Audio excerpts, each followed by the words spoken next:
All right, welcome everyone. So, after that really tough loss in game one, it felt like the World Series was just slipping away from the Dodgers. It really did. But then came game two. Okay, so let's really dive into this. The Dodgers looked, totally lost in that first game. So, how did they manage to completely flip the script and tie this whole thing up?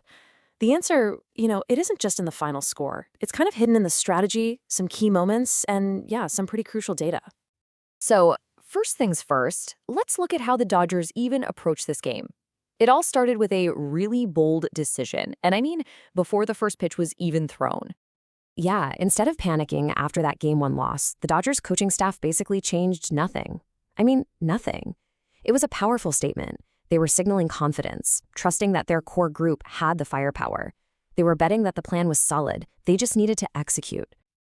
Now, here's where it gets really, really interesting, because this approach was the complete opposite of what the Blue Jays did.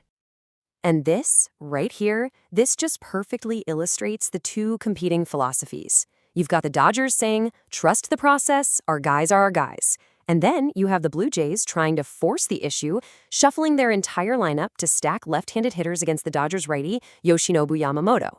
One side bet on talent, the other bet on matchups. Okay, and this brings us to the real heart of the story of this game. And it's all found in what the stats say should have happened versus what actually did. So to really get this, we've got to quickly look at a key metric called expected batting average, or XBA. All you need to know is it basically looks at how hard a ball is hit and where it's going and tells you whether it should have been a hit. Simple as that. Now check this out. Based purely on how well they hit the ball, the Blue Jays had a way higher expected batting average. The stats literally suggest they were the better hitting team all night long. But the scoreboard tells a completely different story, doesn't it? 5-1. So what in the world explains this massive gap between what was expected and what actually happened? The answer, in one word, is damage. See, the Dodgers didn't just get hits. They got the right kind of hits. Extra base hits, home runs. They got their big hits when it counted. Meanwhile, all that hard contact from the Blue Jays, it just kept finding a glove. Exactly. This wasn't some wild offensive explosion. It was a masterclass in timely, high-leverage hitting. And it was all led by their offensive centerpiece, Will Smith, who personally drove in 3 of the Dodgers' 5 runs. Every single one of them was a backbreaker. But look, an offense like that is only half the story, right? So let's flip over to the other side of the ball, because we have to talk about how a completely dominant pitching performance, backed by flawless defense, slammed the door shut. 0. That's the number of base runners Yoshinobu Yamamoto allowed after the 3rd inning. He was completely untouchable. He retired every single batter he faced for the rest of the game, went the distance, and saved the entire Dodgers bullpen for Game 3. Just incredible.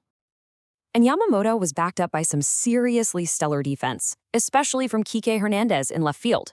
You won't see this stuff in a normal box score, but his smart positioning and his arm prevented the Blue Jays from taking extra bases all night.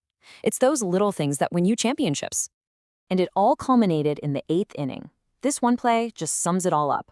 A slow grounder, a hustle play from Will Smith to just beat the throw.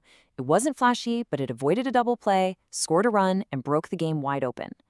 That's how you win on the margins. So here we are. The series is tied 1-1, and it's heading to Los Angeles. And all eyes are now turning to what is shaping up to be a massive Game 3 pitching duel. And what a matchup it is. It's just a classic battle of styles. For Toronto, you've got the 41-year-old veteran Max Scherzer, a master of control and experience. And for the Dodgers, the flamethrower Tyler Glasnow, who has been, frankly, almost unhittable this entire postseason. But beyond the stats, beyond the matchups, the biggest subplot might just be the reception waiting for George Springer.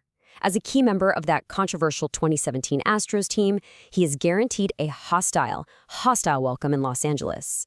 How he handles that pressure? Well, that could be one of the defining stories of Game 3.